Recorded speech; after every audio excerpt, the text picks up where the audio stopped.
حضور صلی اللہ علیہ وسلم نے نا فجر کی نماز پڑھائی، فجر، اور حضور فجر کی نماز پڑھا کے فرمانے لگے بھئی کسی بندے نے روزہ رکھا ہوا؟ حضرت عمر کہتے ہیں رات کو میرا ارادہ تھا رکھنا، پر سویرے پھر میں نے گرا دیا، نہیں رکھا۔ حضور نے دوسری دفعہ پوچھا بھئی کسی نے روزہ رکھا ہے؟ حضرت صدیق کے اوپر نے ہاتھ کھڑا کیا، عرض کی یا رسول اللہ میں نے رکھا۔ آپ حکم نہ دیتے تو نہ بتاتا، پر روزہ رکھنا بھی آپ نے توجہ دلائی ہے تو حکم بھی آپ کا بتاؤ تو بتا دیا۔ حضرت عمر کہتے ہیں حضور نے فجر کی نماز پڑھائی، فجر کی۔ دوسرا سوال پوچھا بھی کسی نے کسی بیمار کی تیمارداری کی ہے؟ تو حضرت عمر کہتے ہیں میں نے فٹافٹ عرض کی یا رسول اللہ ابھی تو نماز فجر پڑھی ہے، اب گھر جائیں گے تو تیمارداری کریں گے۔ حضور نے فرمایا عمر تو ذرا ٹھہر جانا، جلدی نہ کر، ٹھہر نہ ذرا، روک تو صحیح۔ تو حضرت عمر فاروق رضی اللہ تعالیٰ عنہ فرماتے ہیں میں چپ کر گیا، حضور نے فرمایا بتاؤ بھی کسی نے تیمارداری کی ہے؟ تو صدیق اکبر نے ہاتھ کھڑا کیا، عرض کی یا رسول اللہ عبد الرحمن بن عوف رضی اللہ تعالیٰ عنہ 2-3 دن سے نماز پڑھنے نہیں آ رہے تھے، رات میں نے پتہ کرایا تو پتہ چلا بیمار ہیں، اور حضور مجھے یہ بھی پتا ہے وہ میرا یار ہے، مجھے پتا ہے رات کو جلدی سوچا پر تہجد میں ضرور اٹھتا ہے۔ تو حضور میں بھی ذرا فجر کے وقت جلدی اٹھا ہوں تو فجر میں آنے سے پہلے عبد الرحمن ابن عوف کی تیمارداری کر کے آیا ہوں۔ حضرت عمر کہتے ہیں میں نہ ہلکا ہلکا ڈھیلا پڑ گیا۔ حضور نے تیسرا سوال پوچھا، فرمایا کسی نے کسی مسکین کو کھانا کھلایا؟ کھانا کھلایا ہے کسی مسکین کو؟ حضرت سیدنا عمر فاروق کہتے ہیں میں نے پھر عرض کی، میں نے کہا یا رسول اللہ ابھی تو فجر پڑی ہے، گھر جائیں گے کوئی چیز لیں گے تو کھانا کھلائیں گے۔ تو حضور پھر مسکرائے، عمر تو ذرا ٹھہر نہیں جاتا، ذرا ٹھہرنا، ذرا نظارہ تو کرنا، گویا یہ شان صدیق اکبر کا جلسہ ہو رہا ہے، ٹھہرنا۔ حضور نے پھر پوچھا بھی کسی نے کسی مسکین کو کھانا کھلایا ہے؟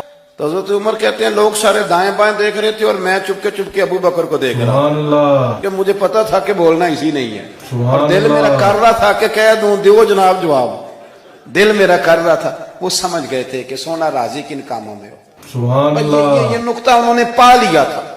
حضور نے فرمایا بتاؤ کسی مسکین کو روٹی کھلائی ہے؟ اللہ اکبر۔ تو جناب سیدنا صدیق اکبر نے ہاتھ کھڑا کیا، سبحان اللہ، عرض کی یا رسول اللہ سویرے اٹھا ہوں تو چھوٹا بیٹا بھی اٹھ گیا تھا، سبحان اللہ، اور میرے وضو کرتے سنت پڑھتے ماں سے کہنے لگا بھوک لگ رہی ہے، تو ماں نے 2 روٹیاں بھی پکا دی، سبحان اللہ۔ تو حضور ایک اس نے کھائی، دوسری اس کے ہاتھ میں تھی۔ جب ہم نکلے ہیں نا گھر سے تو دروازے پہ ایک فقیر کھڑا تھا، مسکین کھڑا تھا، کہہ رہا تھا رات سے بھوکا ہوں، کوئی دروازہ کھلنے کا انتظار کر رہا تھا، ابو بکر سب سے پہلے تیرا ہی کھلا ہے، سبحان اللہ۔ حضور میں نا اس مسکین کو ایک روٹی کھلا کے آیا ہوں، سبحان اللہ۔ عمر فاروق کہتے ہیں میں نے گردن جھکا لی، اور میرے رسول کریم نے فرمایا اے اللہ میرے ابو بکر پہ رحم فرما، سبحان اللہ، اللہ میرے ابو بکر۔ وہ سمجھ گئے تھے، مزاج شناست سمجھ آ گئی تھی کہ حضور کن باتوں میں، سبحان اللہ، اور اپنے اوپر وہ سارا کچھ طاری کر لیا تھا انہوں نے، سبحان اللہ۔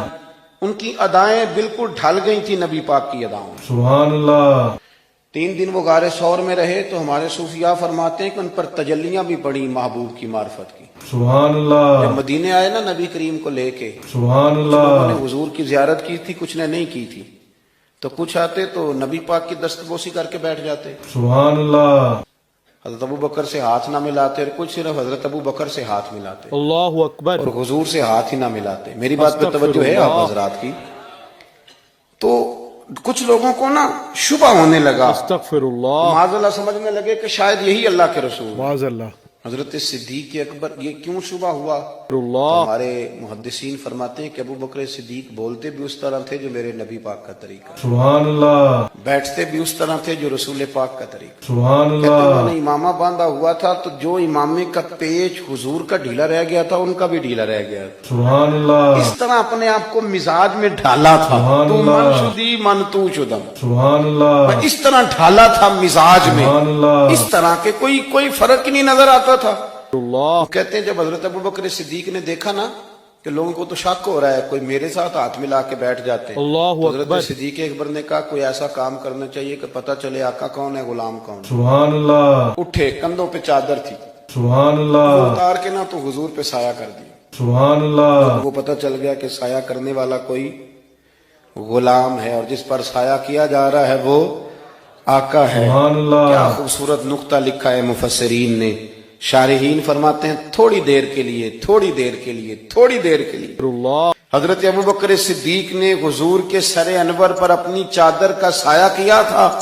اللہ کے رسول نے احسان کا بدلہ یہ دیا، نیکی کا بدلہ یہ دیا کہ قیامت تک ان کی قبر پر اپنے گنبد کا سایہ فرما دیا، قیامت تک گنبد کا سایہ کر دیا۔